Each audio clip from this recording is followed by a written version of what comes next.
Italian ফুটবলে দীর্ঘ ১৪ বছরের বর্ণাঢ্য ক্যারিয়ারের সমাপনী ঘণ্টা কি তবে বেজে গেল? আর্জেন্টাইন মহাতারকা পাওলো দিবালার সাম্প্রতিক মন্তব্যে ফুটবল বিশ্বে এমন জোরালো গুঞ্জনই ডালপালা মেলছে।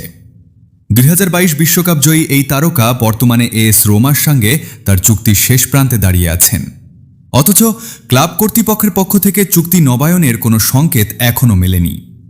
৩২ বছর বয়সী এই ফরোয়ার্ড জানিয়েছেন, আসন্ন লাৎসিওর বিপক্ষে রোম ডার্বিটিই হতে পারে ঘরের মাঠে তার শেষ ম্যাচ। পারমার বিপক্ষে ৩-২ ব্যবধানের রুদ্ধশ্বাস জয়ের পর স্কাই স্পোর্টসকে দেওয়া এক সাক্ষাৎকারে দিবালা তার অনিশ্চিত ভবিষ্যৎ নিয়ে মুখ খোলেন। তিনি বলেন, আমি আসলে কিছুই জানি না। এই মুহূর্তে জানি যে চুক্তির আর মাত্র ২টি ম্যাচ বাকি। সম্ভবত এই ডার্বিটাই সমর্থকদের সামনে আমার শেষ ম্যাচ হতে পারে। বাকিটা মৌসুম শেষে দেখা যাবে। ইতালি ছাড়লে দিবালার পরবর্তী গন্তব্য হিসেবে সবচেয়ে বেশি উচ্চারিত হচ্ছে আর্জেন্টিনার ক্লাব বোকা জুনিয়র্সের নাম। সেখানে তার জাতীয় দলের সতীর্থ এবং ঘনিষ্ঠ বন্ধু লিয়ান্দ্রো পারেদেসের সঙ্গে পুনরায় জুটি বাঁধার জোরালো সম্ভাবনা তৈরি হয়েছে।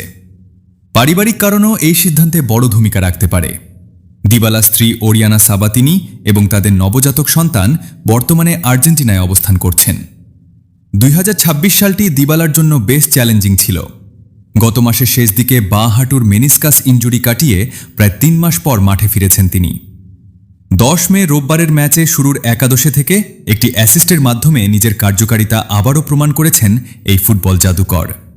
২০২৪ সালের গ্রীষ্মকালীন উইন্ডোতে সৌদি আরবের ক্লাব আল কাদসিয়া তাকে বছরে ২.৫ কোটি ইউরোর বিশাল অঙ্কের প্রস্তাব দিলেও তিনি তা প্রত্যাখ্যান করেছিলেন।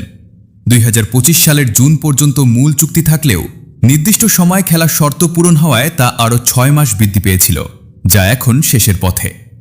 বোকা জুনিয়র্সের ক্রীড়া পরিচালক মার্সেলো দেলগাদো সরাসরি যোগাযোগের কথা অস্বীকার করলেও পারেদেস মধ্যস্থতাকারী হিসেবে কাজ করছেন বলে জানা গেছে। এখন দেখার বিষয়, আগামী ট্রান্সফার উইন্ডোতে দিবালা কি সত্যিই ইউরোপীয় ফুটবলের মায়া কাটিয়ে নিজ দেশে ফিরে যান কিনা।